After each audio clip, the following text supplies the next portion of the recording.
홍명보 감독이 오늘 오전부터 국회에 출석을 해서 여러 가지 감독 선임 논란에 대해서 답변을 하고 있는데, 홍명보 감독이 감독 선임이 되었을 때처럼 이제 아무래도 축구협회가 지금 자료 제공을 많이 안 했기 때문에 지금 이야기가 되는 것이 우리가 이미 알고 있었던 것들에 대해서만 이야기를 하고 있어요. 그런데 오늘도 역시나 홍명보 감독은 이런 이야기를 했습니다. 저는 월드컵 대표팀이 얼마나 어렵고 힘든 자리인지 알고 있습니다.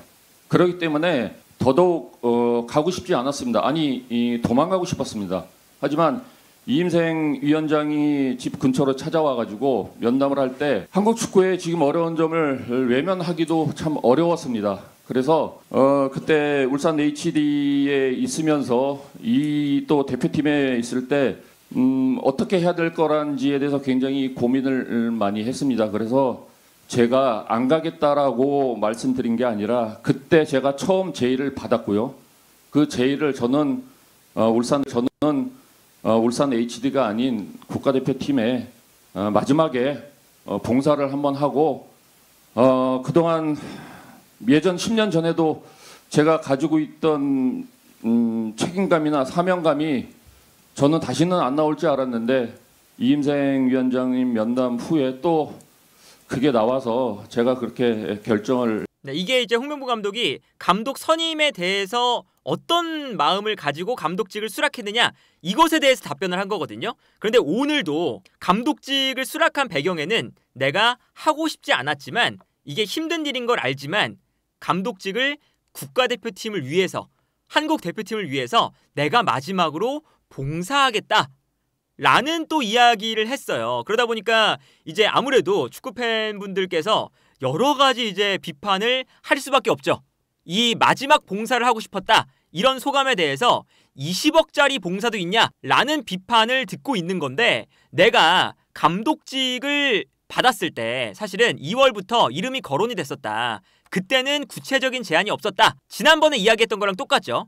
그리고 내가 가장 힘들었을 때가 2014년 브라질 월드컵 이후였다. 그리고 이번에도 제안이 왔을 때 힘든 자리인 줄 알기 때문에 도망가고 싶었다.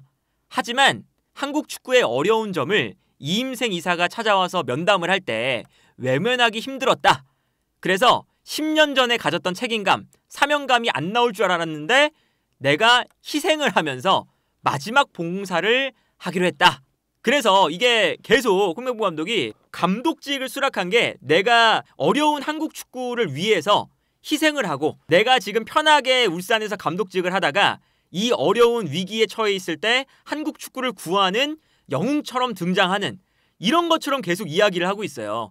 그런데 지금 이 기사에도 나온 것처럼 홍명보 감독의 연봉은 20억 언저리로 파악이 되고 있습니다. 20억보다 이제 위쪽으로 좀 파악이 되고 있죠. 20억에서 25억 사이 정도의 금액으로 형성이 되어 있는 걸로 이야기가 많이 나오고 있어요. 홍명보 감독이 울산에서 받던 연봉이 지금 받는 연봉의 반 정도 되는 거죠. 그러니까 연봉을 2배가량 많이 받으면서 희생하는 자리에 왔다. 내 행복을 버리고, 지난번에는 심지어 행복이라는 단어까지 썼죠. 내 행복을 버리고 국가대표팀 자리에 와서 희생하겠다, 봉사하겠다 라고 하는 거 자체가 사실은 이제 이해가 많이 안 되는 일일 수밖에 없어요. 그리고 이제 홍명보 감독이 이제 오늘도 이제 본인이 받았던 혹시나 특혜가 있는 것 같느냐, 그리고 이제 모든 이제 국회의원들이 어떤 이야기를 했냐면, 홍명보 감독이 전무로 있을 때로 돌아가서 내가 전무의 입장에서 이번 대표팀 감독 선임을 바라봤을 때 과연 이게 특혜가 맞냐 아니냐 라고 물었는데, 어떻게 답변을 했냐면 이렇게 답변을 합니다. 본인이 감독으로 선임된 이번 과정에 대해서 공정하게 이루어졌다고 보시나요? 투명하게? 저는 제가 한 번도 대표팀 감독을 한다라고 얘기하지 않았습니다. 아니요, 감독의 개인적인 생각을 물어보는 겁니다. 개인적으로는... 네, 클린스만 감독을 선임할 때와 마찬가지로 이 선임 과정 중에 문제에 대해서 개인적으로 생각을 해보지 말고 객관적으로 생각을 해볼 때 이것이 투명하고 공정하게 절차가 이루어졌냐를 여쭙고 있는 겁니다. 제가 이거를 한번 경험을 해봤기 때문에 그 경험을 통해서 말씀드리면은, 저는 뭔가 저한테 불공정하다거나 아니면은 특혜가 있다거나라고 생각하지는 않고 있습니다. 그리고 이제 다른 얘기도 나와요. 이제 어떤 거냐면 11차는 불법이 추천을 물었어요. 다 끝난 거라고 보시면 이 계속 합법입니까? 불법입니까? 제가 감독 선임 책임자는 아니지만 예, 제가 이 설명하는 전무이사의 제 눈으로 봤을 때는 예, 지금 이 전강의 10차에서는 다 끝난 거라고 보시면 될 것 같습니다. 이유는 아니 지금 10차에서 제가 그 질문을 하는 게 아니잖아요. 제가 지금 11차 회의록을 들고 이야기하는 거잖아요. 근데 제가 11차 회의록이 있는데 무슨 10차에서 끝나요? 제가 보기엔 문제 없습니다. 문제가 없다. 그러니까 내가 이제 받았던 이 감독 제안은 공정하고 사실은 뭐 불공정한 이런 절차에 의해서 온 것이 아니다. 라고 일단 이야기를 하고 있어요. 일단 여기서 홍명보 감독이 이제 어떤 멘트를 하냐면 10차에서 이미 끝난 거다. 라고 얘기를 해요. 다시 들어보시면 다 끝난 전강의 10차에서는 다 끝난 거라고 보시면 될 것 같습니다. 이 10차가 어떤 거냐면 홍명보 감독과 이제 박은호 감독, 포획 감독 뭐 등등등 여러 감독을 두고 이제 정강희 위원들과 정혜성 위원장이 있을 때 투표를 한 거죠. 그리고 이 투표가 이제 어떻게 이루어졌냐면 이렇게 결과가 나왔습니다. 홍명보 7표, 박은호 7표, 그리고 뭐 카사스 포획 6표 이렇게 이제 쭉 나왔어요. 그래서 홍명보 감독이 박은호 감독과 함께 가장 높은 순위에 위치를 했습니다. 근데 여기서 이제 끝난 게 아니라 정혜성 위원장이 갑작스럽게 사임을 했죠. 그런데 이제 여기서 이제 홍명보 감독은 이제 계속 이제 내가 이제 직접적으로 참여를 안 했기 때문에 나는 뭐 공정한지 모르겠다. 공정하다. 나한테 그냥 나는 지금 계속 얘기하는 게 이런 거거든요. 나는 그냥 제안이 왔기 때문에 이임생 위원장이 와서 제안을 했고 나는 그것을 받았을 뿐이다. 공정한지 아닌지는 이거는 내가 관여할 일이 아니다. 이런 인터뷰도 실제로 했었고요. 그런데 이제 여기서 보면 홍명보 감독이 계속 10차에서 이미 끝났다고 생각을 한다. 내가 전무로 돌아갔을 때로 생각을 해보면. 근데 여기서 문제는 11차 회의록이 있었다는 거죠. 그래서 오늘 이 11차 회의록을 왜 이렇게 이제 국회의원들이 얘기를 하냐면 이 11차 회의록에는 어떤 이야기가 있냐. 정혜성 위원장이 사임을 한 다음에 이임생 위원장에게 권한을 넘겨줄 것이냐. 그리고 이임생 위원장이 감독을 선택했을 때 독단적으로 선택을 할 것이냐. 아니면 선택을 한 다음에 모든 사람들에게 다시 공유를 해줄 것이냐. 이런 내용들이 담겨 있어요. 그래서 어떤 거냐면 지난번에 나왔던 기사에서도 나와 있는데요. 11차 전력강화위원회 회의록을 보면 이날 회의에서는 정혜성 위원장이 부재가 되었기 때문에 정강희 기능과 권한을 수정하고 향후 운영 방안 등을 놓고 토의를 했습니다. 그리고 이 토의 결과 어떤 거냐면 축구협회가 그러니까 이임생 위원장 쪽이죠. 위원회의 기능은 현재와 다를 게 없고 위원들도 역시 사임 의사를 밝히지 않는 한 위원으로 남아 있는다. 현재는 정혜성 위원장이 지금 위원장만 나간 상태고 협회가 임시적으로 위원회를 운영하겠다. 그래서 이 자리에서 이임생 기술이사가 협회장을 대신하되 위원회가 해체되거나 기능이 없어지는 것이 아니다. 그리고 이 기능은 뭐냐면 토의를 하는 거죠. 감독 선임에 대해서. 그래서 최대한 투명하게 소통할 것을 부연 설명했다. 그러면서 정혜성 위원장이 최종적으로 결정한 4인의 후보자, 뭐 이 4인의 포획 박은호 홍명보가 있겠죠. 필요하다고 판단되는 이제 후보자들과 추가적인 면접을 한 이후에 면담 이후에 그 내용을 위원회에 공유를 해서 최종 선임 과정에 참여를 해주세요라고 이야기를 한 거예요. 그러니까 이게 이임생 위원장이 만난 이후에 정강희 위원들에게 마지막 선택 과정에서 공유를 하겠다. 그리고 그 공유 과정에 감독을 선임하는 절차에 도움을 달라라는 거죠. 그래서 이제 위원장 부재에 따라서 이임생 이사가 설명한 대로 현재까지 진행된 남자 대표팀 감독 선임 업무를 완료하면 협회에서 투명한 절차로 후속 작업하는 것에 동의를 한 거지 이임생 이사에게 모든 것을 맡기고 독단적으로 하라고 동의한 건 아니다.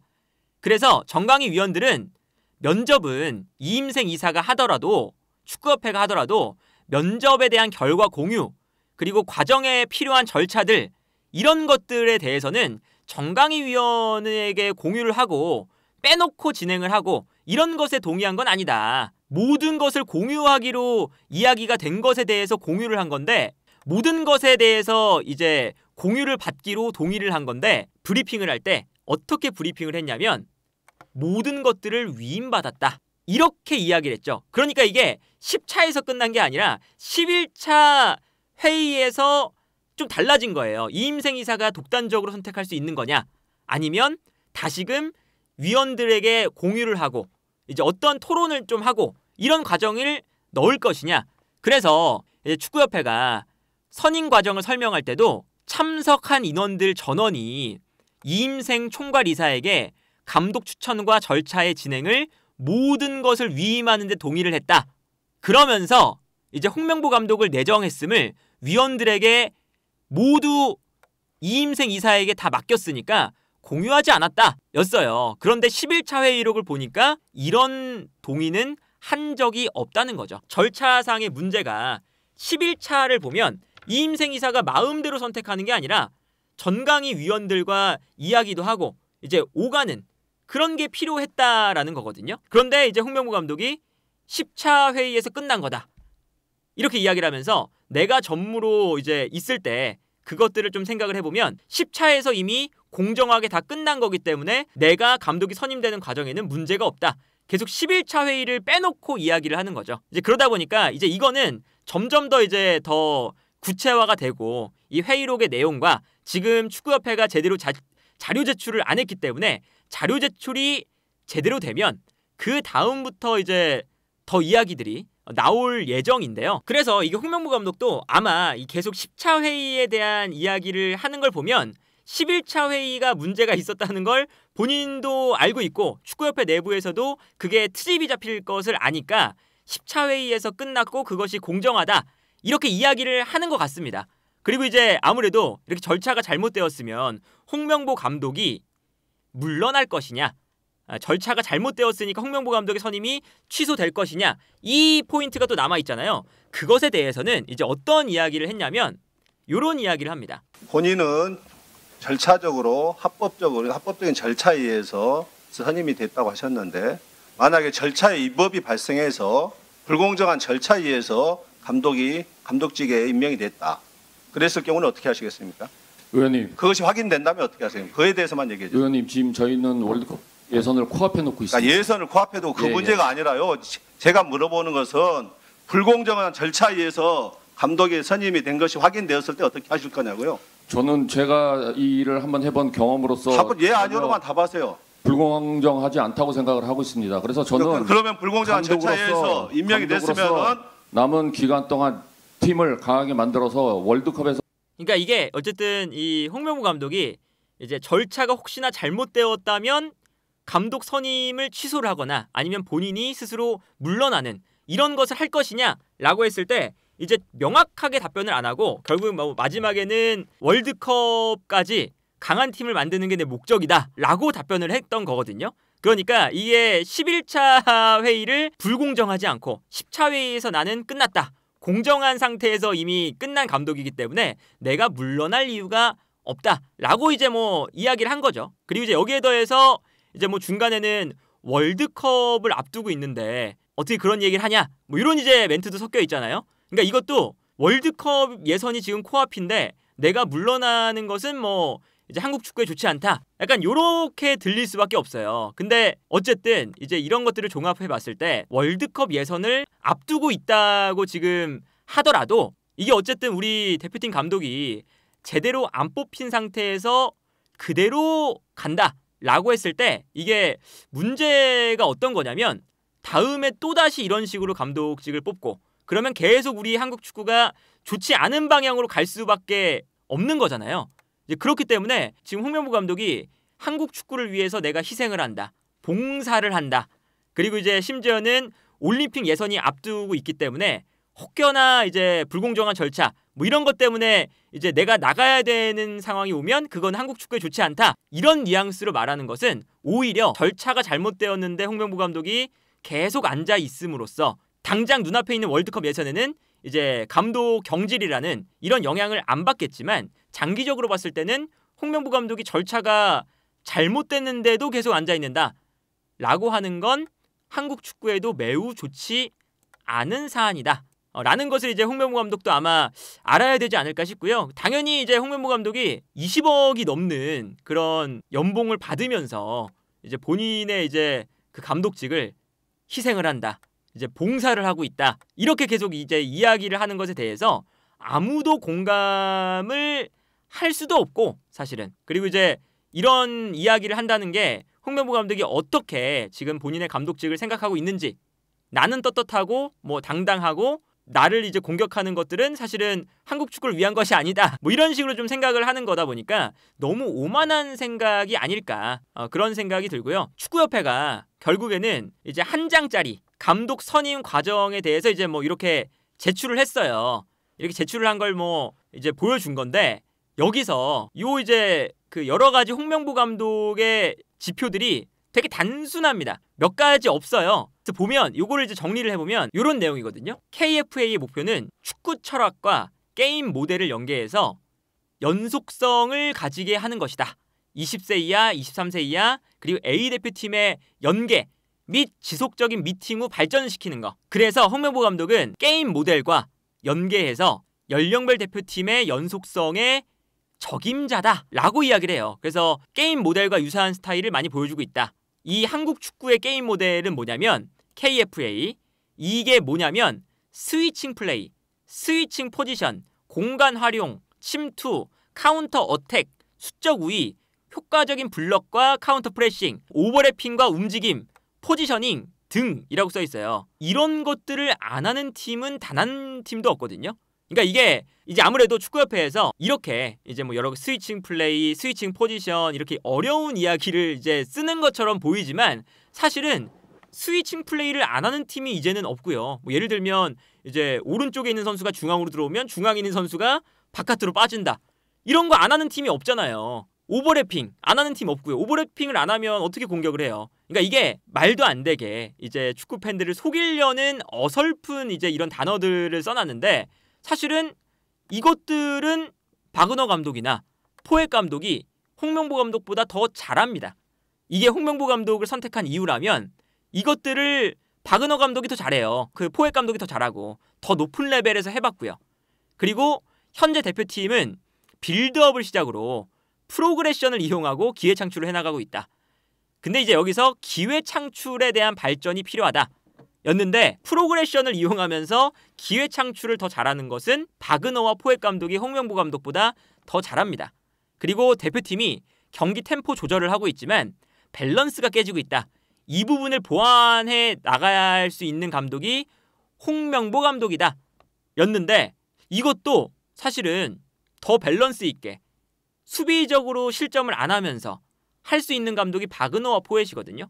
홍명보 감독은 오히려 밸런스를 잘 못 맞추는 편에 속해요. 울산에서도 역습을 굉장히 많이 당했고 어설프게 올라왔다가 전방 압박이 제대로 안 돼서 뒷공간이 이제 뚫리는 그런 장면들 우리가 많이 봤잖아요. 울산 시절에도. 그래서 홍명보 감독이 이런 기준이라면 우리 축구협회가 제출한 이런 평가 항목이라면 포획과 박은호 얘기도 있습니다. 포획 같은 경우에는 쭉 읽어보면 뭐 세컨볼 싸움에서 승리를 하려고 한다. 그런데 롱볼 위주의 경기를 하니까 체력적인 부담도 우려가 되고 우리의 게임 모델과 거리가 있다. 이런 얘기를 하고 있고요. 박은호 감독 같은 경우는 뭐 높이 올라왔을 때 체력적으로 힘들 것 같다. 중동 팀들에게 역습을 당했던 경험이 없기 때문에 우려가 된다. 라인을 지나치게 올렸을 때 중동에서는 잘 못할 수 있다.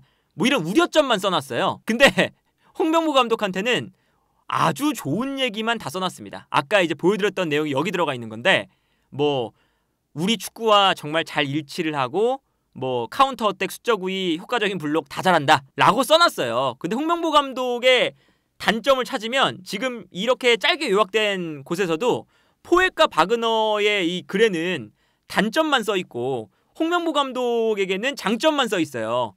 근데 홍명보 감독이 장점이라고 이야기하는 건 포획과 박은호가 당연히 하고 있고 더 심지어 홍명보 감독보다 잘합니다. 반면에 홍명보 감독이 포획 감독이나 박은호 감독의 단점이라고 불리는 부분을 홍명보 감독이 더 잘하냐? 예를 들면 뭐 라인을 올렸을 때 뒷공간을 허용을 안 하는 축구를 박은호보다 더 잘하냐? 절대 아니거든요.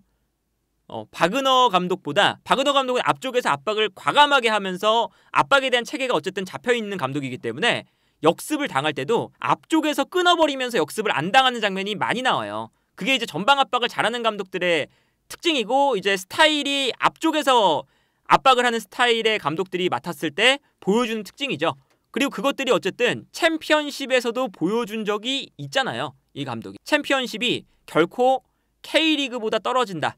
그리고 챔피언십에서 이렇게 프리미어리그로 승격을 했을 때 프리미어리그 승격하는 과정이 과연 홍명보 감독이 울산에서 K리그를 우승했던 것보다 더 쉽냐? 그렇게 말할 수 없거든요. 훨씬 더 어렵습니다. 프리미어리그로 승격을 하고 심지어 승격팀을 가지고 프리미어리그에서 한 시즌을 살아남았기 때문에 이런 성과들만 봐도 바그너 감독의 이 전방 압박에 대한 축구 이런 이제 퀄리티들이 홍명보 감독이 K리그에서 울산에서 보여줬던 AFC 챔피언스리그에서 보여줬던 퀄리티보다 뛰어나다고 평가를 받을 수밖에 없는 지표들인데 이런 것들은 다 무시하고 홍명보 감독만 장점을 써놨다. 그리고 홍명보 감독의 단점, 간격 유지가 안 되고 공격이 느리고 방향 전환이 안 돼서 U자 빌드업을 하고 등등등등 이런 것들은 한 개도 써있지 않아요. 이제 그러다 보니까 이제 이런 것들을 생각을 해보면 어떤 감독에 우리가 호의적으로 반응을 하고 있는지를 알 수가 있죠. 포획과 바그너보다 홍명보 감독에게 호의적으로 반응을 하고 있습니다. 홍명보 감독이 내가 감독직을 위해 희생을 하고 그리고 내가 전무 입장에서 봤을 때는 아무런 문제가 없는 절차였다 라고 당당하게 말하기에는 매우 부끄러운 상황이 아닐까. 일단은 오늘 여러 가지 이야기가 나왔지만 홍명보 감독이 그렇다고 해서 이제 바로 사임을 한다거나 물러날 수 있다거나 그런 건 아닐 거잖아요. 그리고 이제 우리 국가대표팀 이제 대표팀 명단이 다음 주에 발표가 되거든요. 9월 30일. 그래서 홍명보 감독이 10월 달 이 A매치에 자리에 앉아 있지 않거나 그렇지는 않을 것 같아요. 근데 홍명보 감독이 그 자리에 앉아 있으면서 과연 이제 본인이 그렇게 떳떳하게 나는 특혜를 전혀 받지 않았고 축구협회의 이런 과정들을 나도 살펴봤더니 나를 호의적으로 생각하거나 그런 게 아니라 정말 공정하게 이제 공정한 잣대에 놓고 나를 선임을 했고 포획과 바그너보다 나를 높이 사면서 선임을 한 것이 문제가 없다. 그리고 내가 이렇게 높은 연봉을 받으면서 나는 봉사하는 거다. 이런 식으로 이제 당당하게 말하는 것이 사실은 부끄러운 일이어야 된다라는 것을 알아. 제발 이제 감독직을 수행하는데 선수도 마찬가지고 감독도 마찬가지고 모든 이제 그 국가대표팀에 이 소속이 될 때 국가대표팀을 내 영광의 자리라고 생각을 하면서 이야기를 해야지 희생한다. 사실은 희생하는 거 단 한 개도 없거든요. 국가대표팀에 오면서 선수도 마찬가지고 감독도 마찬가지고 엄청난 명예를 얻게 되고 그 명예를 기반으로 광고를 받을 수 있고 돈을 더 벌 수 있고 나의 커리어가 올라가고 모든 게 다 도움이 돼요.